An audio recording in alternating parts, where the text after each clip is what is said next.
Hi, my name is Linda Hart. I am an acute care nurse practitioner from Richmond, Virginia. I currently sit on the Health Affairs Committee for the American College of Cardiology, as well as the Geriatric Council. As well, I chair the Cardiovascular Advocacy Work Group Committee, and I am a member of the cardiovascular team. I'm here in Washington, D.C.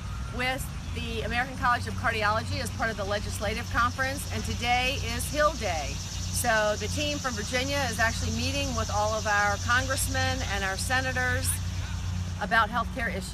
One of the things that we are asking our members of Congress for is for support of the cardiac rehabilitation legislation.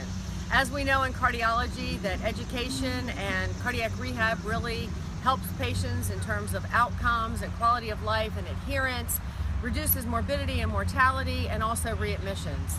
We know that nurse practitioners and physician's assistants can actually supervise cardiovascular stress testing prior to disease being diagnosed, but yet participating in cardiac rehab and supervising cardiac rehab cannot be done by non-physician providers. So we're here to ask Congress to support and sign on to the cardiac rehabilitation bill. We also know that part of our quality metrics in the new healthcare MACRA and QPP actually includes referral to cardiac rehab.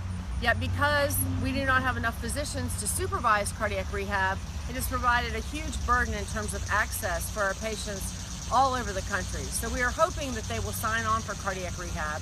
We're also letting them know that this does not actually cost the government very much money. In fact, the CBO score is actually quite low, of $300 million over the next 10 years, which for a score is really relatively low.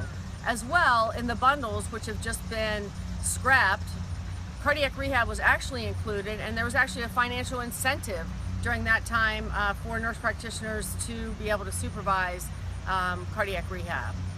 Advocacy is so important. First off, we live in a country whereby we have the privilege and the right to be able to come to Washington, D.C. We actually are the voice of our patients, and I can guarantee you that the majority of people on Capitol Hill have no idea what we do in healthcare. So if we won't do it, who will?